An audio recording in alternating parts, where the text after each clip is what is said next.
கீரை கடையல் பண்ணுறதுக்கு 50 கிராம் அளவுக்கு பாசிப்பருப்பு எடுத்திருக்கேன். இதை பாத்திரத்தில் போட்டுடலாம்.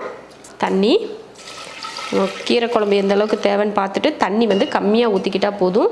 ஒரு 5 போல் பூண்டு, தக்காளி 2, பச்சை மிளகாய் 2, கொஞ்சம் மஞ்சள் தூள், கொஞ்சமாக சீரகம். பருப்பு வந்து ஓரளவுக்கு வேகட்டும். அதுக்கப்புறமா நம்ம கீரை சேர்த்துக்கலாம். ஒரு 3/4 பக்குவத்துக்கு வெந்துட்டு இருக்கப்பவே நம்ம வந்து கீரையை இதில் சேர்த்தணும். நான் வந்து இதில் பாலக்கீரை தான் எடுத்திருக்கேன். அது ஒரு கட்டு. இந்த மாதிரி நான் ரொம்ப பெரிய பெரிய இலையாக இருந்ததுனால சின்னதாக வெட்டியிருக்கேன். இப்போ கீரை வந்து வேகட்டும். கீரையும் பருப்பும் நல்லா வெந்துடுச்சு. கீரை போட்டு ஒரு 2லேருந்து ஒரு 3 நிமிஷத்துக்கு வேக வச்சுக்கிட்டா போதும். இப்போ கொஞ்சமாக புளி, ஒரு சின்ன துண்டு புளி சேர்த்துட்டு அவ்வளோதான். இப்போ இதை இறக்கிடுவோம்.